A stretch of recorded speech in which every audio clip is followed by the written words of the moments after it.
एक ऐसा विटामिन जो आपके बुरे कोलेस्ट्रॉल एलडीएल को करे लो और साथ के साथ एचडीएल को करे ऊपर, जो कि अच्छा कोलेस्ट्रॉल है। एक ऐसा विटामिन जो आपकी आर्टरीज को खोले ताकि आपका ब्लड प्रेशर नॉर्मल हो, क्लॉट ना बने और आपको हार्ट प्रॉब्लम्स ना हो।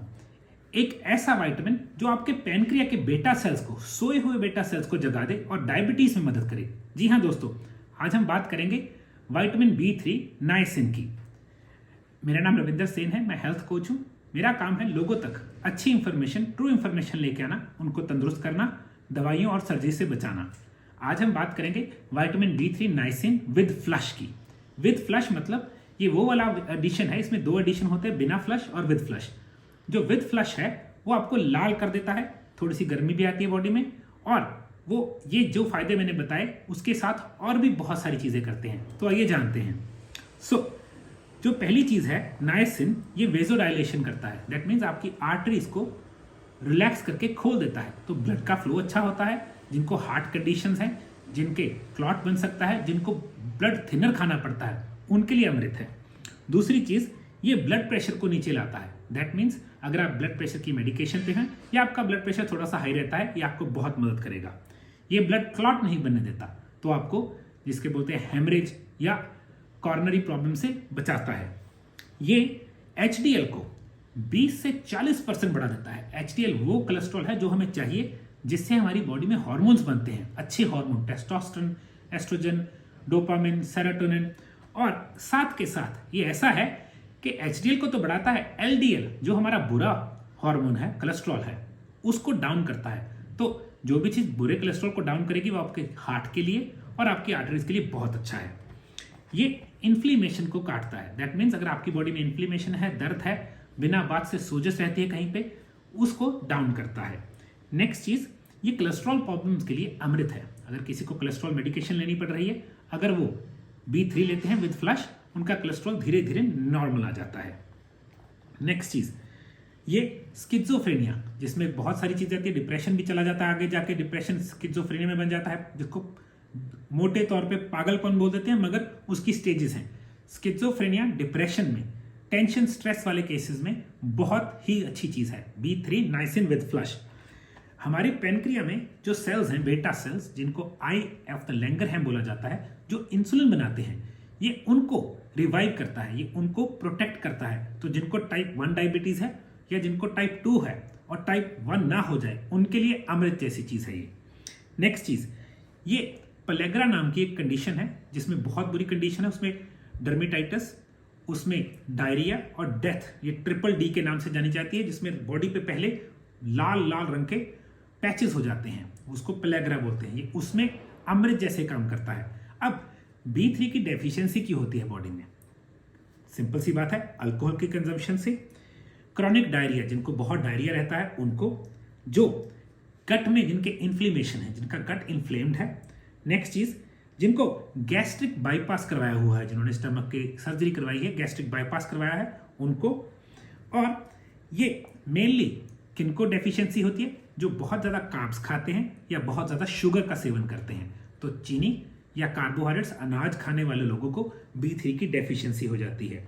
तो कुछ सिम्टम्स हैं जिससे हम जान सकते हैं कि आप में B3 नाइसिन की डेफिशिएंसी है कि नहीं, क्योंकि एडवांस सिम्टम्स तो मैं बता चुका हूं, कुछ अर्ली सिम्टम्स हैं ताकि आप पहले से ही चीजों को ठीक कर लें। मेंटल टायर्डनेस, जैसे सिर थका थका रहना। नेक्स्ट चीज, हेडेक रहना।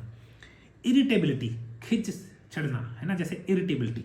नेक्स्ट चीज, ब्रेन में प्रेशर फील होना कि बाहर की तरफ को फट रहा है सिर, वो वाला। डाइजेशन इश्यूज होना। नेक्स्ट चीज, एकदम खड़े होने पे फेंट होके गिर जाना, ये साइन।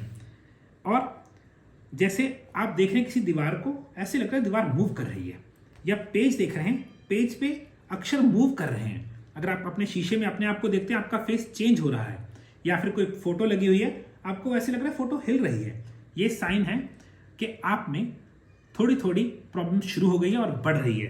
तो हम चाहते हैं कि आप B3 तभी लेना शुरू कर दें। नेक्स्ट चीज, जो B3 की डेफिशिएंसी से लोगों को स्मेल और टेस्ट चला जाता है, या फिर कोई ऐसी स्मेल आती है जो एक्चुअल में है ही नहीं, वो वहां पे स्मेल है नहीं मगर आपको स्मेल आ रही है, वो साइन है आपका B3 कम हो गया है और आपको नाइसिन लेना चाहिए। नेक्स्ट चीज, ये करता क्या है, ये बॉडी में फूड को एनर्जी में कन्वर्ट करने में मदद करता है। समहाउ मेटाबॉलिज्म का दोस्त है, तो वेट लॉस में मदद करेगा। ये फैटी लिवर के लिए, इन्फ्लेम्ड लिवर के लिए, और जिसमें बोलते हैं स्कार टिश्यू वाले लिवर के लिए बहुत अच्छा है। अब स्कार टिश्यू फाइब्रोसिस और उसके बाद होता है जब काफ़ी कंडीशन बढ़ गई, मगर अगर आपके पास फैटी लिवर है या आपका लिवर इन्फ्लेम्ड है, साइज बढ़ गया है, उसके लिए अमृत है, क्योंकि B3 फैट को स्ट्रिप कर सकता है। नेक्स्ट चीज़, ये जैसे मैंने बोला कोलेस्ट्रॉल को मैनेज करने के लिए आज से 100-200 साल पहले B3 पे बहुत रिसर्च की गई थी, और ये स्टेटेंट्स आने से पहले, जो कि कोलेस्ट्रॉल की मेडिकेशन है, यूज़ किया जाता था। अब इसका फ़ायदा क्या है? जो स्टेटेंट्स हैं वो सभी हार्मोन्स ब्लॉक कर देते हैं, vitamin A, D, E, K2, जो कि हमारी बॉडी के लिए बहुत ज़रूरी है। B3 इनको कुछ नहीं कहता, सिर्फ कोलेस्ट्रॉल को डाउन लेके आता, अच्छे कोलेस्ट्रॉल को ऊपर लेके जाता है, जो रेशियो बहुत ज़रूरी है। नेक्स्ट, डायकिनेसिस नाम की एक प्रॉब्लम है, जिसमें क्या होता है, किसी वजह से आप कोई मेडिकेशन खाई और उसकी वजह से आपके बॉडी में ऐसे लगता है कि एकदम से झटका लगता है, होता वो मेडिकेशन का ड्रॉबैक है या साइड इफेक्ट है। डायकिनेसिस में B3 लेने से बहुत हेल्प होती है। ज़्यादातर डायकिनेसिस होता ही उन लोगों का जो कोई स्ट्रॉन्ग मेडिकेशन ले रहे होते हैं, उनको इनवॉलंटियर मोशन होते हैं, एकदम से झटका, और जैसे फ्लिंचिंग हो गई, उसके लिए B3 बहुत हेल्पफुल है। नेक्स्ट चीज़, कार्डियोवैस्कुलर प्रॉब्लम्स के लिए, देखिए जिसने खून पतला कर दिया और बेजल डायलेशन कर दी, वो हार्ट के लिए अमृत है। तो कार्डियोवैस्कुलर प्रॉब्लम्स के लिए या अपनी हार्ट की हेल्थ के लिए अमृत है। जिनका CRP, देखिए CRP बढ़ा हुआ है, सी रिएक्टिव प्रोटीन।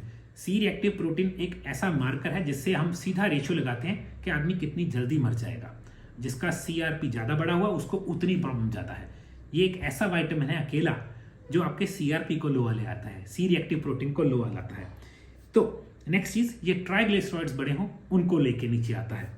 और जैसे मैंने बोला कि ये हार्ट प्रॉब्लम्स की वजह से डेथ की फ्रीक्वेंसी को कम करता है। अगर सर्वे किया जाए, देखा जाए, तो जिन लोगों को हार्ट प्रॉब्लम्स हैं उनकी मॉर्टेलिटी रेट, उनकी डेथ रेशियो को कम करता है by handling their cardiovascular problems. बात सिंपल सी है, ये फ्लश करता है। फ्लश मतलब खाने के बाद लाली आ जाती है, मगर शुरू करना होता है बहुत कम अमाउंट से, और करते करते कुछ लोग 2000 mg तक ले जाते हैं। हमने सिर्फ 100 mg की गोली बनाई है, क्योंकि अगर ज़्यादा लेनी है गोलियां ज़्यादा ले सकते हैं, मगर ज़्यादा डोज शुरू नहीं करनी, तो 100 mg से शुरू कर सकते हैं। फिर कुछ दिनों के बाद 200, कुछ दिनों के बाद 300, कुछ दिनों के बाद 400, कुछ दिनों के बाद 500, मगर शुरू हमेशा 100 से की जाए। पहले कुछ दिन फ्लश करेगा, लाली आएगी, फिर आनी बंद हो जाएगी, और जब डोजेज बढ़ाएंगे लाली फिर आ जाएगी। कुछ लोग 2-2000 mg डेली ले लेते हैं, मगर आप अपनी बॉडी के हिसाब से 100 से 500 के बीच में रखिए डेली, बहुत अच्छा है। 100 mg for a normal person is very good. तो आप ट्राई कीजिए, हार्ट की हेल्थ अच्छी रखिए। और हाँ, ये हमारा बहुत सस्ता प्रोडक्ट है, क्योंकि इसकी डोजेज बढ़ानी पड़ती है, तो इट्स वेरी चीप ऑल्सो। अगर आप मंगवाना चाहते हैं, नीचे दिए हुए नंबर पे कॉल करके ऑर्डर भी कर सकते हैं। और मैं चाहूँगा आप वीडियो को फॉरवर्ड करें, किसी की मदद करें, किसी के हार्ट की हेल्थ, किसी के कोलेस्ट्रॉल की दवाई, किसी की उम्र लंबी हो जाए, इससे बड़ा हम कोई गिफ्ट नहीं दे सकते। So thank you very much for supporting me. Bye.